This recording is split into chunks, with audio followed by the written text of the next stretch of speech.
নমস্কার বন্ধুরা, এসে টিউশন একাডেমি ইউটিউব চ্যানেলে তোমাদের ওয়েলকাম। আজকে আমরা আলোচনা করতে চলেছি দশম শ্রেণীর প্রথম অধ্যায় ইতিহাসের ধারণা। এই অধ্যায় থেকে খুব গুরুত্বপূর্ণ আজকে আমরা 50টি প্রশ্ন তোমাদের সামনে তুলে ধরবো। অবশ্যই ভিডিওটা প্রথম থেকে শেষ অবধি দেখো, আর কারো কোনো প্রশ্ন থাকলে অবশ্যই কমেন্ট করে জানিও। অবশ্যই যারা নতুন বন্ধু এবং ভাই এসেছো তারা চ্যানেলটাকে সাবস্ক্রাইব করে একটা লাইক করে সঙ্গে থেকো। চলো শুরু করা যাক। 1 নম্বর প্রশ্ন কি বলছে? 1 নম্বর প্রশ্ন বলছে যে বঙ্গদর্শন সাময়িক পত্রিকাটি ছিল একটি কি মাসিক পত্রিকা। 2 নম্বর প্রশ্নে কি বলছে দেখো, 2 নম্বর প্রশ্ন বলছে যে ভারতীয়রা আলুর ব্যবহার শিখেছিল কাদের কাছ থেকে? পর্তুগিজদের কাছ থেকে। 3 নম্বর প্রশ্ন কি বলছে? 3 নম্বর প্রশ্ন বলছে যে দাদা সাহেব ফালকে যুক্ত ছিলেন কিসের সাথে? কিসের সাথে যুক্ত ছিলেন? উত্তর কি? চলচ্চিত্রের সঙ্গে। 4 নম্বর প্রশ্নে কি বলছে দেখো, 4 নম্বর প্রশ্ন বলছে যে সোমপ্রকাশ ছিল একটি কি সাপ্তাহিক পত্রিকা। উত্তর কি? সাপ্তাহিক পত্রিকা।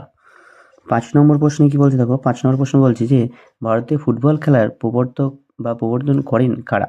উত্তর কি হবে? ইংরেজরা। 6 নম্বর প্রশ্নে কি বলছে? 6 নম্বর প্রশ্ন বলছে যে বঙ্গদর্শন প্রথম প্রকাশিত হয় কত খ্রিস্টাব্দে? কত খ্রিস্টাব্দে? উত্তর কি হবে? 1872 খ্রিস্টাব্দে।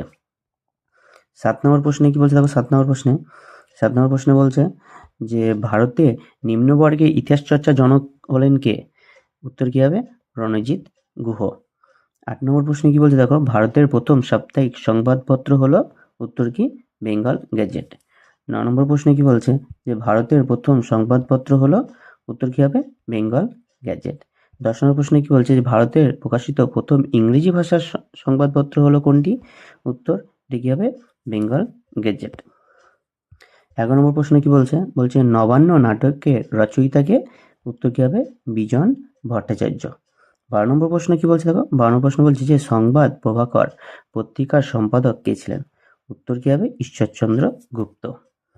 13 নম্বর প্রশ্নে দেখো, 13 নম্বর প্রশ্নে কি বলছে? বলছে বাংলা ভাষায় প্রথম প্রকাশিত সংবাদপত্র বা সাময়িক পত্র হলো কোনটি বা কি? ওটার উত্তর কি হবে? দিগদর্শন। 14 নম্বর প্রশ্ন দেখো, 14 নম্বর প্রশ্নে কি বলছে? ইন্দিরা গান্ধীকে লেখা জওহরলাল নেহরু চিঠিগুলি হিন্দি অনুবাদ করেছিলেন কে? উত্তর হবে মুন্সি প্রেমচাঁদ। 15 নম্বর প্রশ্নে কি বলছে দেখো, 15 নম্বর প্রশ্ন বলছে যে বাংলা ভাষায় প্রকাশিত প্রথম সাপ্তাহিক পত্রিকা কোনটি? পত্রিকাটি হলো কি? সমাচার দর্পণ। 16 নম্বর প্রশ্নে কি বলছে দেখো, 16 নম্বর প্রশ্ন বলছে সত্যজিৎ রায় যুক্ত ছিলেন কিসের সাথে? উত্তর কি? শিল্পচর্চার সাথে যুক্ত ছিলেন। 17 নম্বর প্রশ্নে কি বলছে যে রেশম আবিষ্কৃত হয় কোন দেশে? প্রাচীন কোন দেশে? উত্তর কি হবে? চীন দেশে। 18 নম্বর প্রশ্নে কি বলছে? বলছে নিষিদ্ধ শহর বলা হয় কোন দেশকে? এটা কি হবে? উত্তর হবে লাসাকে। 19 নম্বর প্রশ্ন কি বলছে? জীবনে ঝরাপাতা গ্রন্থটি একটি কি? এটি উত্তর কি? এটি হলো আত্মজীবনী। 20 নম্বর প্রশ্নে কি বলছে? 20 নম্বর প্রশ্নে কি বলছে দেখো, 20 নম্বর প্রশ্ন বলছে যে র্যাচেল কার্সন যুক্ত ছিলেন কিসের সাথে? পরিবেশ ইতিহাসের সাথে। 21 নম্বর প্রশ্ন কি বলছে? বঙ্কিমচন্দ্র বঙ্গদর্শন পত্রিকা সম্পাদনা করেছিলেন কত বছর? উত্তর হবে 4 বছর। 22 নম্বর প্রশ্নে কি হবে? 22 নম্বর প্রশ্নে কি বলছে দেখো, বলছে জীবনের ঝরাপাতা রচনা করেন কে? উত্তর কি হবে? উত্তর হবে সরলা দেবী চৌধুরানী। 23 নম্বর প্রশ্নে কি বলছে দেখো, 23 নম্বর প্রশ্ন বলছে যে ভারতে নির্মিত প্রথম নির্বাক চলচ্চিত্র হলো কোনটি? উত্তর হবে রাজা হরিশ্চন্দ্র। 24 নম্বর প্রশ্ন কি বলছে দেখো, 24 নম্বর প্রশ্ন বলছে 24 নম্বর প্রশ্ন বলছে যে ভারতে নির্মিত প্রথম চলচ্চিত্র নাম কি? চলচ্চিত্রটির নাম হলো? উত্তর কি হবে? রাজা হরিশ্চন্দ্র। 25 নম্বর প্রশ্ন কি বলছে?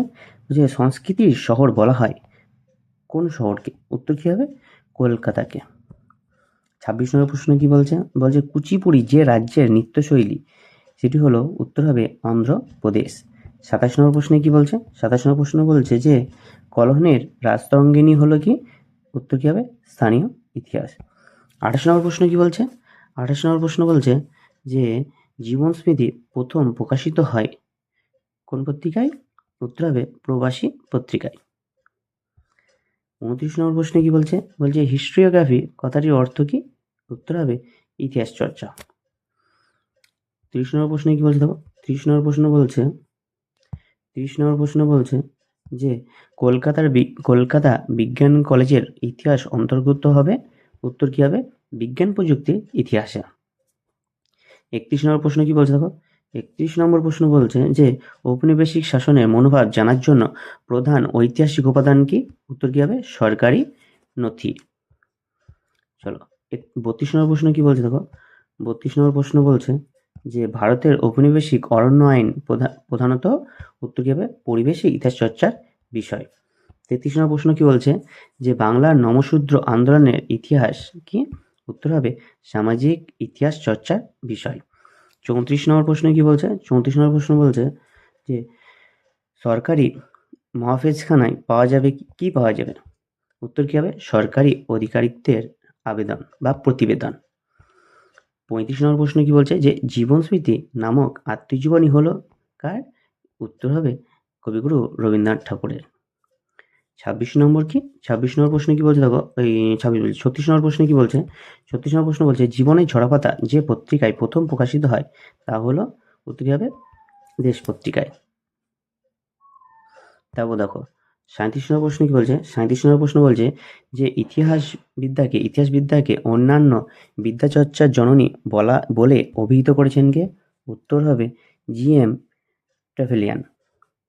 38 নম্বর প্রশ্ন কি বলছে, 38 নম্বর প্রশ্ন বলছে যে ভারতে চিপকো আন্দোলন ছিল একটি, উত্তর হবে পরিবেশ আন্দোলন। 39 নম্বর প্রশ্ন কি বলছে 70 বৎসর নামক গ্রন্থটি প্রকাশিত হয়, উত্তর কি হবে? প্রবাসী পত্রিকায়। তারপরে বলছে 40 নম্বর প্রশ্ন কি বলছে দেখো, 40 নম্বর প্রশ্ন বলছে যে ইতিহাস হলো অতীত ও বর্তমানের অন্তহীন কথোপকথন, উক্তিটি করেছেন কে? উত্তর হবে ইএইচ কার। গ্রিন ইম্পেরিয়ালিজম গ্রন্থটির রচয়িতা হলেন কে? উত্তর হবে রিচার্ড গ্রোভ। 42 নম্বর প্রশ্ন কি বলছে, 71-এর ডায়েরি গ্রন্থটি লিখেছিলেন কে? উত্তর হবে সুফিয়া কামাল। 43 নম্বর প্রশ্ন কি বলছে, ইকোলজিক্যাল ইম্পেরিয়ালিজম লিখেছিলেন কে? এর উত্তর হবে অ্যালফ্রেড ক্রেসবি। 44 নম্বর প্রশ্ন কি বলছে যে আন্তর্জাতিক নারী দিবস পালিত হয় কত তারিখে? উত্তর কি হবে? 8ই মার্চ। 45 নম্বর প্রশ্ন হলো প্রথম বাংলা চলচ্চিত্রের নাম কি? উত্তর হবে বিল্বমঙ্গল। বলছে অ্যানুয়াল পত্রিকা গোষ্ঠীর উত্থান হয়েছিল কোথায়? উত্তর হবে ফ্রান্সে। 47 নম্বর প্রশ্ন কি বলছে, সন্ধ্যা পত্রিকার সম্পাদক ছিলেন কে? উত্তর হবে ব্রহ্মবান্ধব উপধ্যায়। 48 নম্বর প্রশ্ন কি বলছে, 48 নম্বর প্রশ্ন বলছে যে আধুনিক ইতিহাস চর্চার সবথেকে গুরুত্বপূর্ণ উপাদান কি? উপাদান হলো উত্তর হবে সরকারি নথিপত্র। তারপরে 49 নম্বর প্রশ্ন কি বলছে দেখো, 49 নম্বর প্রশ্ন বলছে সত্যজিৎ রায় যে চলচ্চিত্রের জন্য 1955 সালে দেশীয় ও আন্তর্জাতিক স্তরে শিরোপা লাভ করেন তার নাম কি? উত্তর হবে পথের পাঁচালী।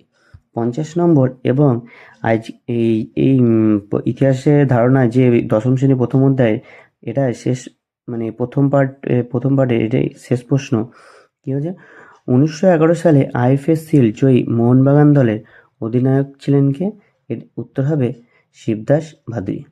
ভিডিওটা খুব অনেকটা বড় হয়ে যাবে, সেই কারণে আজকে আমরা 50টা প্রশ্ন আলোচনা করলাম তোমাদের সাথে।